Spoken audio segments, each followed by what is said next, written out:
Hello students, MDS university के BSc part second bio के physiology and biochemistry paper second में हम physiology of excretion study कर रहे हैं। और इससे पहले हमने nature of excretory products and urea cycle यानी कि role of liver in excretion जो है, जिसमें हमने यूरिया साइकिल वो हम अभी तक स्टडी कर चुके हैं। I am doctor Bharti Prakash, associate professor department of zoology, SPC government college Ajmer. Dear students, आपने किडनीज का स्ट्रक्चर तो पढ़ा ही होगा। किडनीज दो reddish brown bean shaped structure के ऑर्गन होते हैं जो वर्टिब्रेट्स में प्रेजेंट होते हैं, और यह रेट्रोपेरिटोनियल स्पेस जो है उसके लेफ्ट और राइट साइड में प्रेजेंट होते हैं। किडनी के अंदर बहुत सारे पिरामिड शेप्ड के लोब्स जो हैं वो प्रेजेंट होते हैं। हर में आउटर रीनल कॉर्टेक्स और इनर रीनल मेडुला जो है वो होता है। इन सेक्शंस के बीच में कई सारे नेफ्रॉन्स जो हैं वो प्रेजेंट होते हैं, जिन्हें हम यूरिनिफेरस ट्यूब्यूल्स भी कहते हैं। यह नेफ्रॉन्स या यूरिनिफेरस ट्यूब्यूल्स जो होते हैं वो किडनी के यूरिन प्रोड्यूसिंग स्ट्रक्चर्स होते हैं। तो आज हम स्टडी करेंगे स्ट्रक्चर ऑफ नेफ्रॉन्स या यूरिनिफेरस ट्यूब्यूल्स जो हैं, इनका स्ट्रक्चर क्या होता है। नेफ्रॉन जो होता है वो बेसिकली एक फंक्शनल और स्ट्रक्चरल यूनिट होता है किडनी का, यानी कि यह मूलतः जो है या बुनियादी तौर पे जो है किडनी का संरचनात्मक और कार्यात्मक इकाई जो है वो होता है। हिस्टोलॉजिकली जब हम देखें तो हर किडनी जो है उसमें 1 मिलियन से भी ज़्यादा यूरिनिफेरस ट्यूब्यूल्स या नेफ्रॉन्स जो हैं वो प्रेजेंट होते हैं, और हर नेफ्रॉन जो है वो बनता है रीनल कॉर्पसल से और रीनल ट्यूब्यूल से, यानी कि ये दो चीज़ें मिलकर जो है वो नेफ्रॉन बनाते हैं। एक कंप्लीट यूरिनिफेरस ट्यूब्यूल जो होता है उसमें 2 कंपोनेंट्स होते हैं, एक सिक्रीटरी पोर्शन और दूसरा एक्सक्रीटरी पोर्शन। सिक्रीटरी पोर्शन जो होता है वो लॉन्ग होता है और अनब्रांच्ड होता है, जबकि एक्सक्रीटरी पोर्शन जो है वो ट्री की तरह ब्रांच्ड होता है, और ये सिस्टम जो है ये एक्सक्रीटरी डक्ट्स का सिस्टम होता है। सिक्रीटरी पोर्शन जो है उसके फिर आगे 2 मेजर पोर्शंस होते हैं, रीनल कॉर्पसल जिसे हम मेल्फिजियन बॉडी भी कहते हैं, और दूसरा होता है रीनल ट्यूब्यूल। सबसे पहले हम स्टडी करेंगे रीनल कॉर्पसल्स या मेल्फिजियन बॉडी भी इसको हम कहते हैं। रीनल कॉर्पसल्स जो है वो 2 चीज़ों से मिलकर बनता है, ग्लोमेरुलस और ग्लोमेरुलर कैप्सूल, जिसे हम बोमेन्स कैप्सूल भी कहते हैं। ग्लोमेरुलस क्या होता है? ग्लोमेरुलस जो है वो एक tuft of convoluted blood capillaries होती है, बहुत सारी ब्लड कैपिलरीज का एक गुच्छा होता है। ये जो कैपिलरी नेटवर्क है यह एफरेंट आर्टीरियोल से निकलती है, और इफरेंट आर्टीरियोल में जो है वो खाली होती है। जो डायामीटर होता है वो इफरेंट आर्टीरियोल का डायामीटर जो है वो एफरेंट आर्टीरियोल के मुकाबले छोटा होता है, और यह मदद करता है एक ब्लड प्रेशर को ग्लोमेरुलस के अंदर जो है वो मेंटेन करने के लिए। बोमेन्स कैप्सूल जो होता है यह एक डबल वॉल जो है कप लाइक स्ट्रक्चर होता है, जो कि इनवेजिनेटेड होता है, और ये जो है इसके अंदर जो है वो ग्लोमेरुलस प्रेजेंट होता है, यानी कि बोमेन्स कैप्सूल जो है वो एक कप शेप्ड स्ट्रक्चर है, और उसके अंदर यह ग्लोमेरुलस जो है वो प्रेजेंट होता है। ग्लोमेरुलर कैप्सूल जो है उसकी वॉल जो है it consist of a single layer of flattened epithelial cells. Now glomerular capsule जो है वो आगे 3 लेयर से बनता है, ठीक है। Outer parietal layer, middle basement membrane, और इनर मोस्ट जो होती है वो विसरल लेयर होती है। तो आउटर पेराइटल लेयर जो है वो स्क्वेमस एपिथेलियल सेल से बनी हुई होती है और इसमें माइन्यूट पोर्स होते हैं जिन्हें फेनेस्ट्रेशंस कहते हैं। मिडल बेसमेंट मेम्ब्रेन जो होती है वो सिलेक्टिवली परमिएबल होती है, यानी कि वो कुछ चीज़ों को तो अलाउ करती है सिलेक्टिवली और कुछों को जो है वो अपने पास से फ्लो नहीं होने देती है। फिर आते ही the inner layer. Inner layer जो है वो विसरल लेयर होती है और इसमें लार्ज न्यूक्लिएटेड सेल्स प्रेजेंट होते हैं जिन्हें पोडोसाइट्स कहते हैं। पोडोसाइट्स जो होते हैं वो फिंगर लाइक प्रोजेक्शंस होते हैं जिन्हें पोडोसिल्स भी कहते हैं। जो एरिया दो पोडोसेल्स के बीच में होता है, यानी कि जो एक अंडरलाइंग बेसमेंट मेम्ब्रेन है उसके बीच में जो दो पोडोसेल्स के बीच का स्पेस होता है उसे फिल्ट्रेशन स्लिट कहते हैं। सेकेंड पोर्शन जो है वो है रीनल ट्यूब्यूल्स। रीनल ट्यूब्यूल्स जो हैं वो कहाँ से निकलते हैं? From the Bowman's capsule. ठीक है, बोमेन्स कैप्सूल से ये बाहर निकलते हैं एक कंस्ट्रिक्टेड नेट के थ्रू और ये जो है फॉलोइंग 3 पार्ट्स में फिर होते हैं। प्रॉक्सिमल कॉन्वोल्यूटेड ट्यूब्यूल जो कि रीनल कॉर्टेक्स में प्रेजेंट होता है, लूप ऑफ हैंडले जो कि रीनल मेडुला में प्रेजेंट होता है और डिस्टल कॉन्वोल्यूटेड ट्यूब्यूल जो कि रीनल कॉर्टेक्स में प्रेजेंट होता है। सबसे पहले हम देखते हैं what is proximal convoluted tubule. यह जो है वो रीनल ट्यूब्यूल्स का सबसे प्रॉक्सिमल पार्ट होता है जो कि बोमेन्स कैप्सूल से निकलता है एक कंस्ट्रिक्टेड नेट के थ्रू।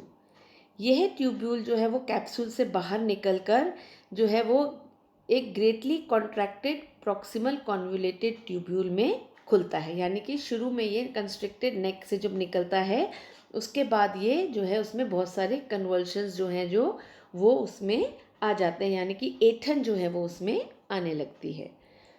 जो फ्री सरफेस होता है एपिथेलियल सेल का वो इसमें लाइंड होता है बाय अ ब्रश बॉर्डर।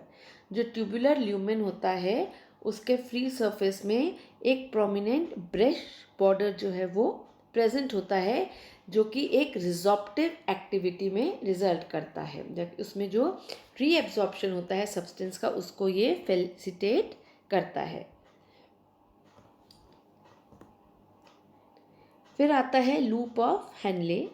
यह एक यू शेप्ड का स्ट्रक्चर होता है जो कि रीनल ट्यूब्यूल्स का मिडल पोर्शन होता है। प्रॉक्सिमल ट्यूब्यूल जो है वो एक स्ट्रेट कोर्स लेता है मेडुला से, यानी कि प्रॉक्सिमल ट्यूब्यूल जो है वो मेडुला में प्रेजेंट होता है, वहाँ से ये एक सीधा स्ट्रेट कोर्स लेता हुआ नीचे कॉर्टेक्स में जाता है और वहाँ से फिर वापस जो है वो एक यू टर्न लेकर ऊपर आता है। तो जो लूप है जो जिसे हम लूप ऑफ हैंडले कहते हैं वो अभी 3 सेगमेंट्स में फिर डिवाइडेड होता है। कौन से हैं ये 3 सेगमेंट्स? पहला है थिक डिसेंडिंग सेगमेंट, फिर आता है थिन सेगमेंट और थर्ड है थिक असेंडिंग सेगमेंट। जो थिक डिसेंडिंग सेगमेंट होता है वो एक्चुअली क्या होता है, वो जो प्रॉक्सिमल कॉन्वोल्यूटेड ट्यूब्यूल है उसका स्ट्रेट पार्ट होता है। ठीक है, और जो थिन सेगमेंट है वो क्या करता है, वो डायरेक्ट एक रेडियल कोर्स लेता है इनटू द मेडुला, यानी कि वो कॉर्टेक्स से मेडुला में आता है। एक शार्प हेयर पिन जो है यू शेप का जो पिन है उसका बेंड लेता है और जो है वो अपेक्स जो है and it extends pass the apex of the heinous loop, यानी कि जो उसका अपेक्स हेनस लूप का है उससे वो आगे निकल जाता है। फिर थिक असेंडिंग सेगमेंट जो होता है लूप का वो क्या होता है, it is a straight radial tubule.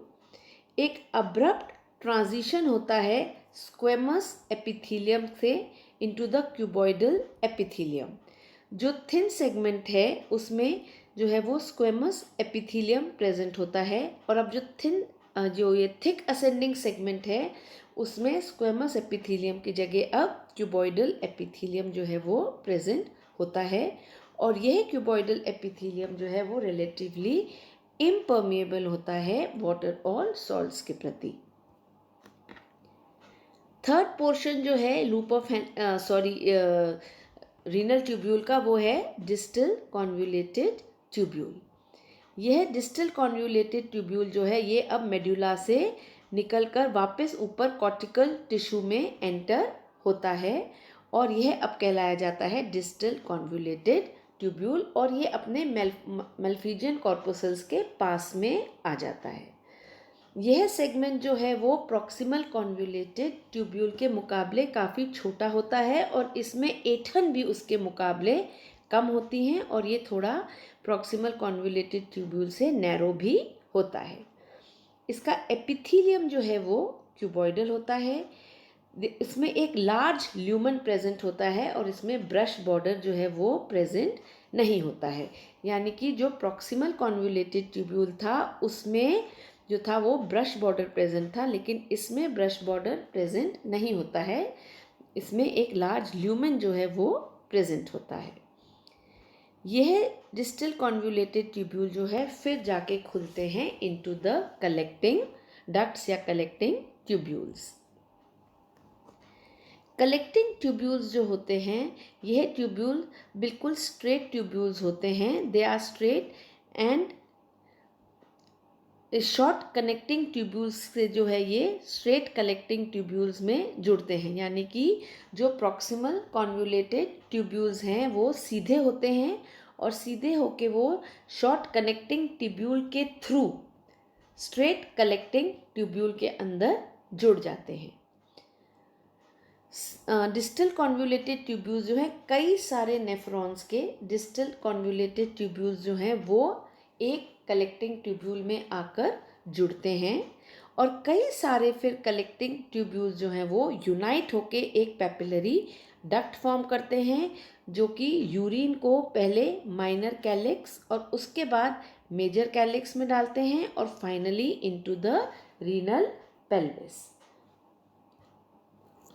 इस स्ट्रक्चर डायग्राम में, इस फिगर में हम नेफ्रॉन का स्ट्रक्चर जो हमने अभी पढ़ा उसको इजीली समझ सकते हैं।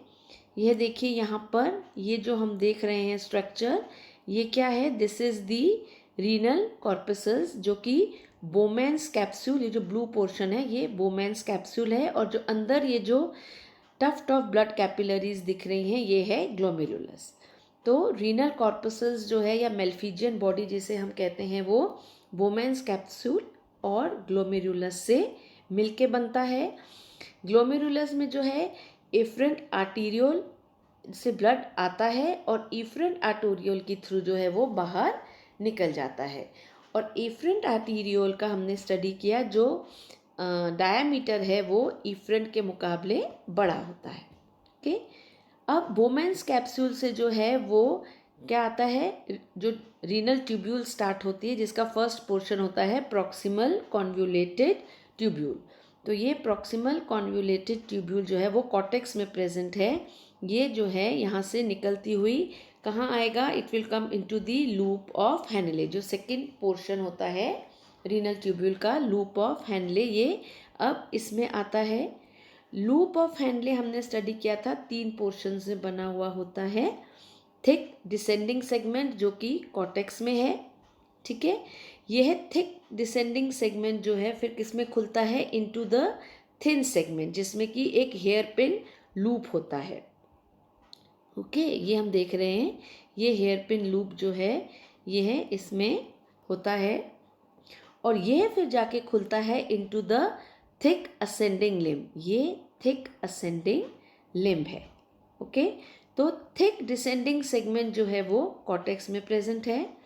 थिन सेगमेंट जो आता है जो हेयर पिन लूप है जिसमें कि डिसेंडिंग लिम्ब भी आ रहा है और थिन असेंडिंग लिम्ब भी है। Thin descending limb and thin ascending limb, यह कॉर्टेक्स से मेडुला में आ जाता है। ओके, और फिर यह जो है थिक असेंडिंग लिम्ब है ये भी कहाँ प्रेजेंट है? In the medulla.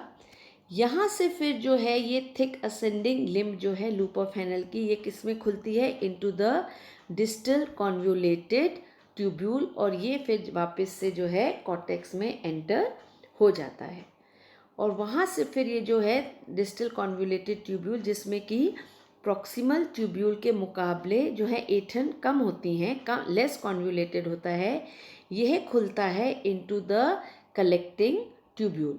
तो कई सारे इस तरह से डिस्टल कॉन्वोल्यूटेड ट्यूब्यूल जो है हम देख सकते हैं, ये ओपनिंग है, ये ओपनिंग है, ये ओपनिंग है, ये सारे क्या हैं, डिफरेंट नेफ्रॉन्स के जो डिस्टल कॉन्वोल्यूटेड ट्यूब्यूल्स हैं वो कलेक्टिंग ट्यूब्यूल में आके खुल रहे हैं। तो इस तरह से नेफ्रॉन जो है, this is the structure of the nephron. So students, आज हमने स्ट्रक्चर ऑफ नेफ्रॉन जो है उसको स्टडी किया है, जो कि एक किडनी का स्ट्रक्चरल एंड फंक्शनल यूनिट होता है। अब डिफरेंट टाइप्स ऑफ नेफ्रॉन्स जो है वो हम नेक्स्ट लेक्चर में स्टडी करेंगे। Till then, thank you.